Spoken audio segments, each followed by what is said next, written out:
So Sunday Night Football, what that means is that the Bucs have to play their little hearts out the next 2 weeks and hope.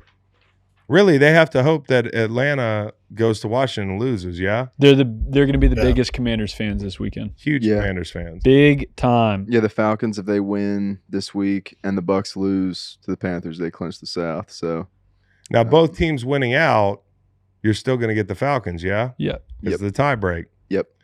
And that's the one thing Kirk did. If they get in the playoffs, Kirk's performances against the Bucs this year are huge. Mm-hmm. You know, I think watching them play. Okay, the first play of the first throw of the game. Not only does Penix rip the ball outside the numbers on a comeback, but he's on the move. And Kirk Cousins was outside the pocket 4% of the time.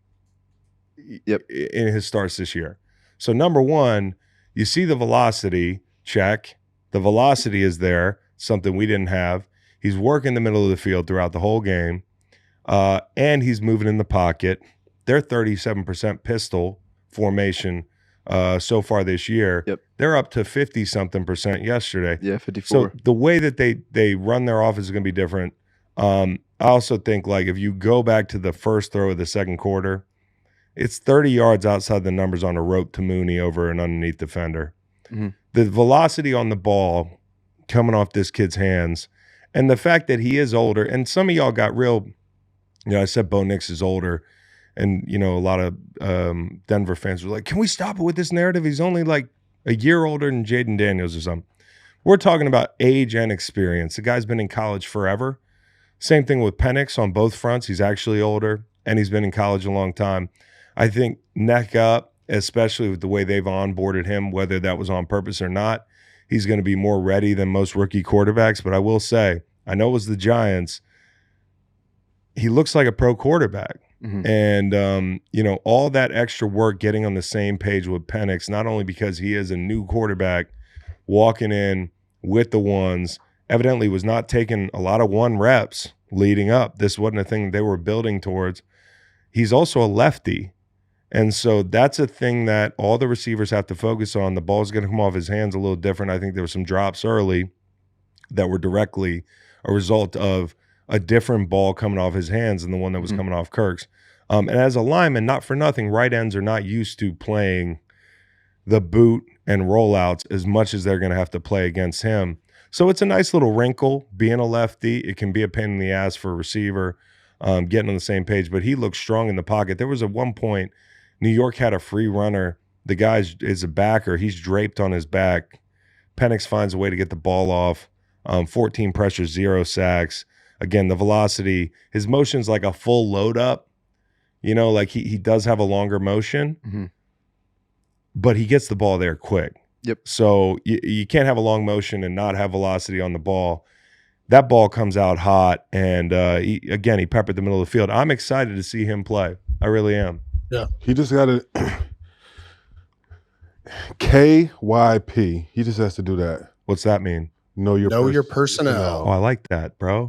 Yeah. KYP. Know your personnel. Let me catch that jewel. I know what you're saying right now, Pax. You're saying you don't throw the ball pitch to Kyle Pitts in the red zone. In the red zone. No question. Yeah. You don't do it. That's not on him. Yeah, KYP. KYP. Don't throw it to him in the red zone. Listen, if they'd have started him week 1, I know it's revisionist history, but this looks a lot more like a team that can make noise. Now, I don't want to jump out of the gym. Noise. They could make noise. They could get in and make some noise. But the point is, to me, is like you had a long runway. How many more wins? Everybody questioned. How many more wins? They would be a 10-win team right now, you think? Or 9? What are they at, 8? They're at 8 right now, 8 and 7. It's too hard to say, but just looking at the small sample sizes, they barely played him in preseason, but he looked good against Miami. I remember coming out of that performance and saying, hey, I know they only played him once, but the things they asked him to do in that game, they were confident in him. If he had like a longer runway, and obviously if you avoided that terrible stretch where Kirk, the bottom fell out from over the last 6 weeks, I mean, I think they got 9. They're in a better position. I don't see a quarterback who doesn't look ready for the pro. There's the Saints game. They lost by 3. Yeah. Honestly, at the end of that Denver game when Penix came in and threw a couple balls, yeah, I was like, thank God Cousins started the first 3 quarters of this game. There's also an element here where, and we see this with all the quarterbacks, Jaden Daniels comes out hot. Mm-hmm. There's a slump, possibly related to his ribs, but also because like after a while, you kind of figure some things out, and then it's on the coordinator and the rookie quarterback to adjust. Same thing with Bo Nix. He's going through that a little bit right now, a little bit of a dip. And I'm not saying he doesn't have it. Williams has been up and down. Quarterbacks in the league, if he started in September, maybe they figure him out a little bit in October if he had a hot start. Right now, you're figuring out who the Atlanta offense is with Penix under center or in the pistol, what have you.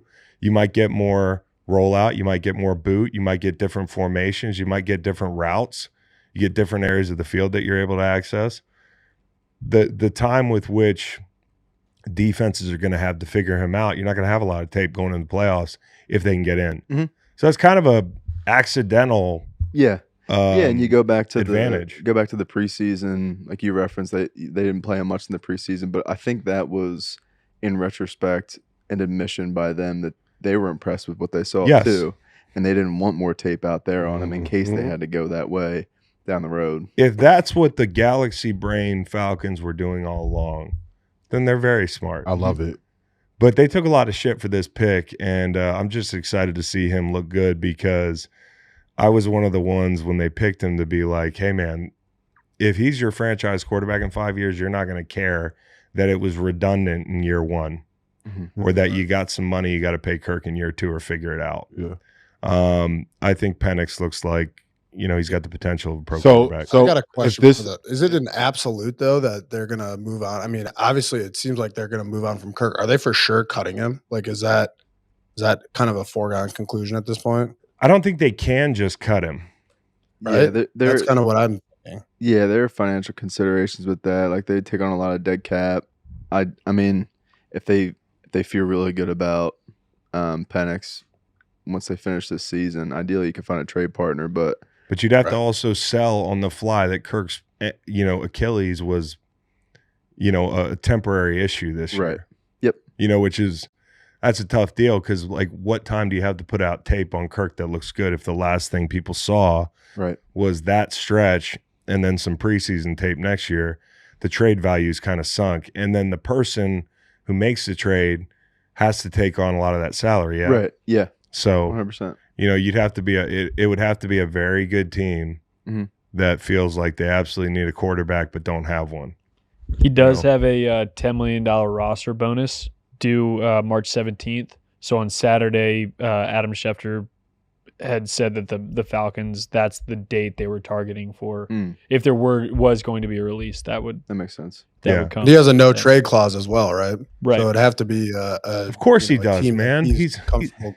He's always been a Kirk step has ahead. Killed it. Yeah. He has done like $350 million or ever something, since the franchise tags. But he has navigated free agency at a fucking pro level. Shout out to his agent. Man. Well, shout out to him too for just being a trendsetter, like a trailblazer in this thing where he's like, I'm going to bet on myself. And then the minute he didn't bet on himself and started asking for guarantees this go round, in the wake of the Achilles, kind of felt like a red flag, which was inevitable to try to say, okay, now I'm not betting on myself.